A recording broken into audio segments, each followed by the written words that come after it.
Hello and welcome again to Pinay Cooking Lessons. For today, we're going to do a semi-homemade dish. So kapag ka po sinabi kong semi-homemade, ang ibig sabihin nun, gagamit tayo ng ready-made na ingredient na or sauce. Pero i-improve natin yung lasa.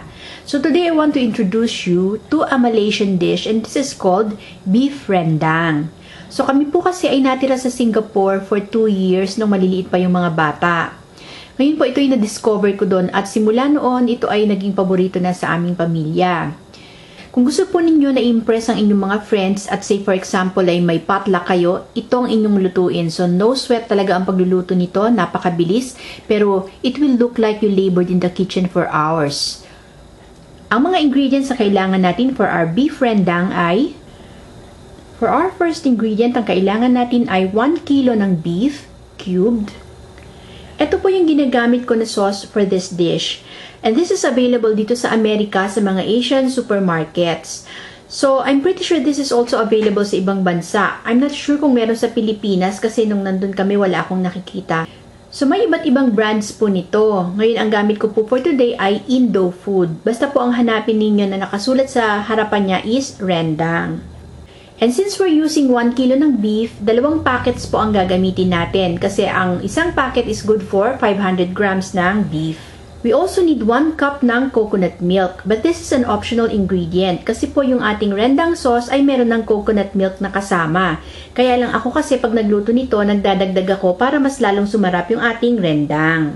And of course, lalagyan din natin ito ng isang Knorr chicken cube. Kailangan din natin ng kaunting cooking oil and patis to taste. At yan ang mga ingredients na kailangan natin for this dish. Pagka po ako'y nagluluto ng beef rendang dito sa amin, actually hindi ko sinusunod yung nakasulat doon sa likod ng packaging ng ating rendang mix. So I do my own thing. So what we have here is a big pot. So yung ating pot po ay lalagyan natin ng kaunting cooking oil. And then kapag mainit na yung ating cooking oil, ilalagay na natin yung ating beef.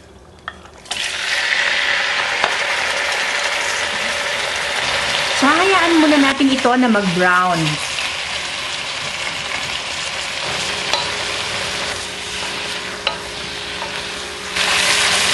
So, lumabas bali yung juices coming from the beef. So, ito ay medyo ipapa-brown muna natin ng kaunti.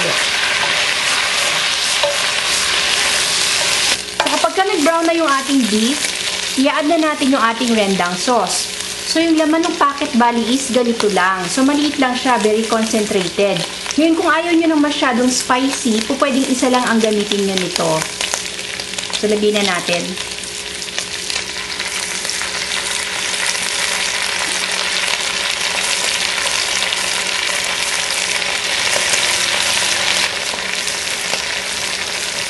And then, hahaluin lang natin to.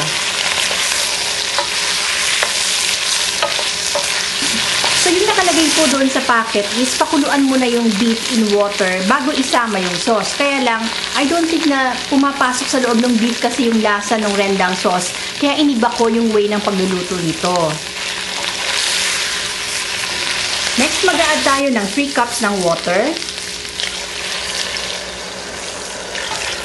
At isasama na rin natin yung ating Knorr cube.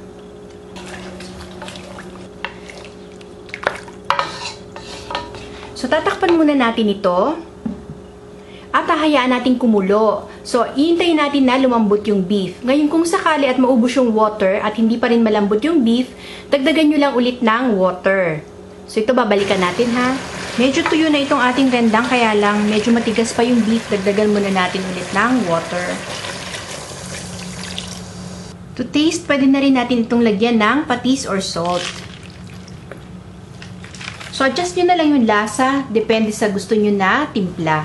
So, takpan muna natin ulit at hintayin natin na lumambot yung ating beef. Check muna natin itong ating beef rendang.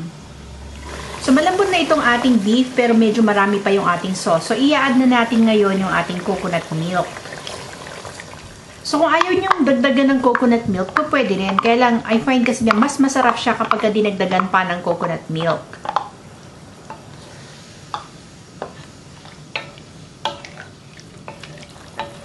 So, ito ay hahayaan lang natin kumulo ng kumulo hanggang ma-reduce yung sauce. So, hindi na natin ito tatakpan. So, our beef rendang is ready. So, luto na to. Pwede na natin actually patayin yung apoy. Pero nasa sa inyo kung paano nyo to gusto i-serve. beef rendang is traditionally served as a dry curry. Pero kagaya nating mga Pilipino, sineserve natin ito with rice, so po pwede rin na may sabaw na konti. So sa amin po talagang masabaw ako magluto ng beef rendang dahil gustong-gusto ng mga bata yung sauce nito na isinasabaw sa kanin. And then kung may leftover pa kami kinabukasan, ginagamit nila yung sauce nito as dip sa roti prata. Sa akin okay na tong sauce na to, so patayin na natin yung apoy. And this is how we're going to serve our beef rendang. So ano pa nga ba ang masarap na kasama nito kundi mainit na kanin? If you love spicy food, then you have to try this. Sinasabi ko po sa inyo, napakasarap nito. So kakaiba ito doon sa mga curry na usually natin nakakain.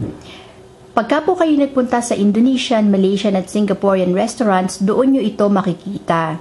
So the next time na may gathering sa inyong bahay or may pupuntahan kayong potluck, ito ang itry nyong dalhin. I'm sure magugustuhan ng mga kaibigan ninyo ito. So konti lang yung mga ingredients na ginamit natin at napakadali natin itong naluto. So if you want to impress your friends, try this. Sana po ay nagustuhan nyo yung ating video for today. Maraming salamat po sa panonood.